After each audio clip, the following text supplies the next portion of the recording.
Alright, so hello po mga idol. Ang video po na ito ay ginawa ko po base na din sa demand ng ating po mga followers. May iba din po mga haters, mga bashers na nagsabi po sa akin ito. Ito po ay sagot sa sinasabi ng coach at mismong si Boy Tattoo na pro daw, hindi lang si Sam kundi si Dave. Actually sinasabi lang pro din. Ito po mga kaibigan, wala pong isang nag-professional nag-professional boxer sa mga Lontayo brothers. Ako po, pro man ako pero ring announcer po ako. Pro boxing ring announcer mga kaibigan. Hindi po ako pro fighter.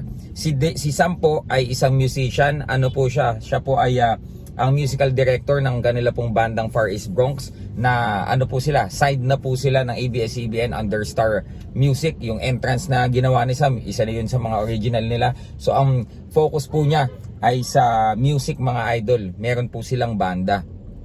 Si Dave din po, before siya po napunta dito po sa Pilipinas at nag-vlog, dati po siyang pianista sa isang 5-star hotel sa China. Umuwi po sila dito dahil sa pandemya mga idol. So wala po ni isa sa amin ang nag-professional. Ang boxing po para sa aking mga kapatid ay for exercise purposes lamang po. For ano lamang, for pastime lamang, hobby kumbaga, pang ehersisyo lamang nila. Okay, hindi po namin ginawang buhay ang boxing, alright? So, para po sa mga nagsasabi na professional daw po si Samuel, may galing po si Samuel but it doesn't mean na nagpro po siya.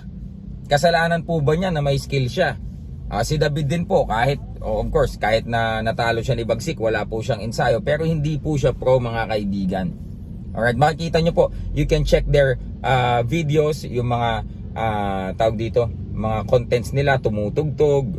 Alright, si Dave tumutugtog sa hotel, si Sam, may mga ano sila, may mga tawag dito, may mga ilang videos sila na hindi pa nare-release at ang magre-release ay yung Star Music. So ano po, wag po kayong maniniwala na ang mga kapatid ko ay pro. Alright? Pwede nyo naman po yan i-check mga kaibigan sa boxrec.com. Pagka pupunta kayo sa mga browser, i-type nyo lang boxrec.com, i-type nyo doon Samuel Luntayaw. Tingnan nyo kung may lalabas na professional ba siya doon. Si Dave, meron po doon pero nakalagay doon amateur kasi laban niya po yun sa National Open. Pagka ang laban mo kasi national level, lalabas po yun doon. So wala po kayong makikita doon na professional. Hindi kagaya nito ni, sino ba yan? Yung lumaban kay Haring Bangus last time. O diba? Type mo, yung pangalan ni Jason Casimero, lalabas doon, 02. Diba po? So yun po mga kaibigan, wag po tayo magpakalat na maling balita para paniwalain na lugi ka, para paniwalain na, oy, unfair. Diba? Ang dami nyo na nga hinanging partida eh. Tapos, nung nanalo, si Bagsik nanalo kay David, Bisaya lang malakas. Nung si Sam nanalo ay kasi pro. Hindi po ganun.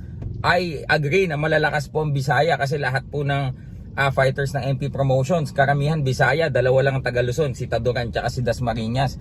Pero may mga malalakas din po na taga ibang rehiyon. Alright? So, hindi po ako against sa sinasabing malalakas ang Bisaya, but maging ang mga taga ibang rehiyon ay kaya ding maging malakas. Yun lang po mga idol, yung susunod po na mga mangyayari dito po sa Battle of YouTubers. Abangan nyo po sa announcement ng mismong page ng Battle of YouTubers, maging nila Sir MG, Sir Rendon. At muli po, pinapasalamatan po namin ang buong management ng Battle of YouTubers sa pagkilala po sa amin at pagbibigay po ng spot sa Lontayo Brothers at TTFY Community Team Manila. Sa tiwala nyo po sa amin. Maraming pong salamat at pagbubutihan pa po namin. Yun lamang po. Maraming pong salamat sa inyo lahat.